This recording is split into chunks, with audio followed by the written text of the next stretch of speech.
ሰላም እንዴት ነህ? ዛሬ የምናወራው ስለ ልማድ ነው። ልማድ ማለት በዕለት ተዕለት ህይወት የምታደርገው ነገር ነው። ቀን በቀን የምታደርገው ነገር ወደ ልማድነት እየተለወጠ ይመጣል። ልማድ ህይወትን የሚጠቅመውም የሚያበላሸውም በየቀኑ የምታደርጋቸው ትንንሽ ነገሮች ናቸው። ልማድ ወይ ይጠቅምሃል ወይ ይጎዳሃል። መጥፎ ልማዶች ካሉ ይጎዳሃል፣ ጥሩ ልማድ ካለ ደግሞ ይጠቅምሃል። ግን ልማድ አንተን የሚጎዳ ቀን በቀን የምታደርገው ትልቅ ነገር ሲሆን ትንሽ የሚመስሉ ነገሮች ቀን በቀን ተደማምረው አንተን ይጎዳሃል ማለት ነው። በአጠቃላይ ልማድ ማለት ቀን በቀን የምታደርገው ነገር ነው። የልማድ አይነቶች ደግሞ ሁለት ሲሆኑ መጥፎና ጥሩ ብለን እንከፍላቸዋለን። መጥፎ ልማድ የምንለው አሁን ላይ የሚያስደስተን ነገር እያደረግ በሎንግ ተርም ግን ህይወትን የሚጎዳው ነገር መጥፎ ልማድ ብለን እንጠራዋለን። ጥሩ ልማድ ወይም አሪፍ ልማድ የምንለው ደግሞ አሁን ላይ ቢያስጠላህም ቢሰለችህም ያን ነገር በሎንግ ተርም ግን ህይወትን አሪፍ ቦታ ጋር የሚያስቀምጥ ልማድ ነው። ስለዚህ ምርጫው ያንተ ነው። አሁን ላይ የሚያስደስተን ነገር አድርገህ ወደፊት የሚጎዳህን ነገር መስራት ወይም ደግሞ ለአሁን ለትንሽ ጊዜ የተቸገረ ወደፊት ህይወትን የተሻለ ቦታ ጋር ማስቀመጥ ያንተ ምርጫ ነው። የልማድ ጥቅም ደግሞ አንድን ማድረግ የምትፈልገውን ነገር ልማድ ካደረግከው በኋላ በፊት ያን ነገር ለማድረግ የሚያስፈልግህን ያክል ጉልበት አትፈልግም። ምክንያቱም ያ ነገር ከአንተ ጋር ልማድ ስለሆነ ሀቢትህ ስለሆነ አውቶማቲካሊ ነገሮችን ማድረግ ትችላለህ። ማሰብ ጉልበት መውጣት ሳይጠበቅብህ ቀጥታ ወደዛ ስራ ትገባለህ ማለት ነው። ስለዚህ የልማድ ጥቅም እዚህ ጋር ነው። የምትፈልገውን ነገር ልማድ ካደረግከው የበፊቱን ያክል ኃይል፣ ጉልበት፣ ማሰብ፣ መጨነቅ ሳይጠበቅብህ የምትፈልገውን ነገር ቀጥታ ወደ ማድረግ እንድትገባ ያደርጋል። ልማድ ደግሞ ቀን በቀን ያለህ ልማድ ወደ መሆን ነው የምትመጣው። አሁን ቪዲዮ ጌም የምትጫወት ከሆነ ቲክቶክ ስክሮል የምታረግ ከሆነ ማይጠቅመህ ነገር ላይ ሰዓት የምታጠፋ ከሆነ ያንን ነገር ወደ መሆን ነው የምትመጣው። ከልማድ አልፈ ያ ነገር አይደንቲቲ እየሆነ ይመጣል።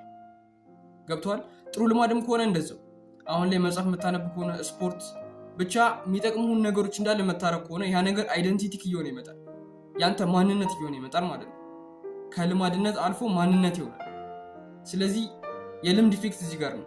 መጥፎ ነገር የምታረግ ከሆነ ያ መጥፎ ነገር ያንተ አይደንቲቲ ይሆናል። ጥሩ ነገር የምታረግ ከሆነም ደግሞ እንደዛው። ልማድ እንዴት ይገነባል የሚል ጥያቄ አይምሮ ውስጥ ከተፈጠረ መልሱን ይዤ ልመጥቻለሁ። መጀመሪያ ልማድ እንዲሆኑ የምትፈልጋቸውን ነገሮች በወረቀት ላይ ዘርዝራቸው። ምን አይነት ሰው ነው የምትፈልገው? ምን አይነት ልምዶች ነው እንዲኖሩ የምትፈልገው? እነሱም መጀመሪያ መዘርዘር አለብን። መጽሐፍ ማንበብ ሊሆን ይችላል፣ ጂም መስራት፣ ሜዲቴሽን፣ ጸሎት፣ ብቻ የምትፈልጋቸውን ልማዶች ዘርዝር። ከጎን ደግሞ አሁን ያሉ ያንን ነገር እንዳታረግ የሚያደርጉን መጥፎ ልማዶች ዘርዝር አስቀምጣቸው፣ በተርታ ሁሉንም ማለት ነው። ከጎን የዘረዘርካቸው እነዛ መጥፎ ልማዶች ወይም ያን ጥሩ ልማድ እንዳትይዘው የሚያደርጉን ነገሮች በትግል ሳይሆን ማስወገድ ያለብህ ትሪክ ነው መጠቀም ያለብህ። እነዛን ነገሮች ከአንተ ለማራቅ ይህን ያክል በጣም ጉልበት ማውጣት ሳይሆን ዘዴ መጠቀም ያለብህ። ለምሳሌ ስልክ ከሆነ ወደዛ ጥሩ ልማድ እንዳትገባ የሚያደርገህ ያንን ስልክን አርቀው፣ ወደ የሆነ ቦታ አርቀው። ገብቷል? ያንን ጥሩ ልማድ እንዳታረግ የሚያደርገህ እንቅፋት ስልክ ከሆነ ያንን የምትፈልገውን ልማድ ልታረገው ስትል ያችን ታይም ስልክን ራቅ አድርገው። እንደዚህ አይነት ትሪኮች እየተጠቀምክ ጉልበት ከማውጣት ይልቅ በእንደዚህ አይነት ትሪኮች ውጤት ማግኘት ትችላለህ። ከዛን እነዛ ሀቢት እንዲሆኑ የምትፈልጋቸውን ነገሮች ወይ ሀቢት ትራከር ወይም ደግሞ አፖችን ተጠቅመ ራስህን ጋይድ አድርገው። ግን እዚች ጋር ማወቅ ያለብህ ነገር አንድን ሀቢት ያንተ ለማድረግ ስትሄድ መውደቅ መነሳት አለ። ቀጥ ብሎ ሄዳለህ እንዳትጠብቅ፣ ትወድቃለህ፣ ትነሳለህ።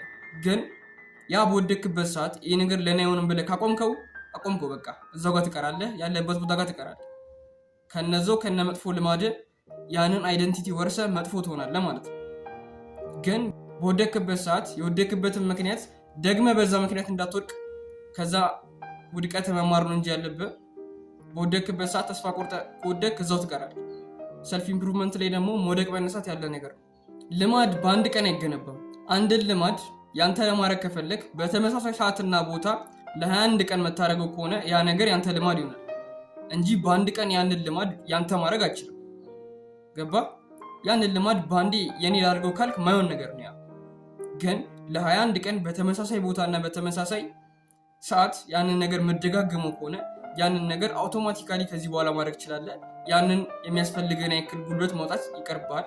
ስለዚህ የምትፈልገውን ነገር በምትፈልገው ሰዓት ያለምንም ድካም መስራት ትችላለህ ማለት ነው። እዚህ ጋር ደግሞ ትልቁን የተሳሳትኩት ነገር ቢኖር ሰልፍ ኢምፕሩቭመንት ውስጥ ገባ ሁሉንም ልማዶች በአንዴ ልማድ ለማድረግ ሁሉንም ማድረግ የምፈልጋቸውን ነገሮች በአንዴ ልማድ ለማድረግ ሞክር ነበር።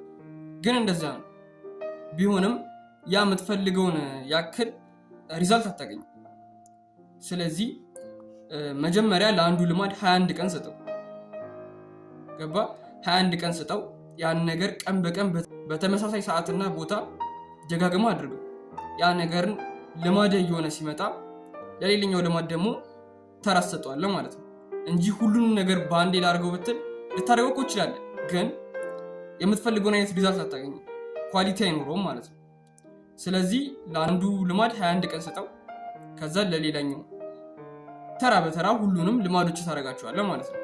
በቀን ውስጥ እነዛን ነገሮች በሙሉ ያሰብካቸውን ነገሮች ማድረግ ጀምራል።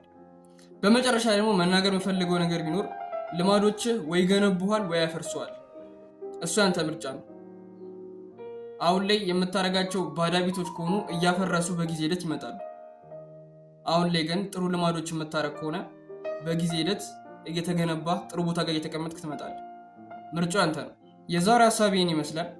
ቪዲዮ ከተመቸ ላይክ አድርገው፣ ቻናሉን ሰብስክራይብ ብታደርግ ትጠቀምበታለህ። ሀሳብ አስተያየት ካለው ኮሜንት ላይ አስቀምጥልኝ፣ አነበዋለሁ። አመሰግናለሁ።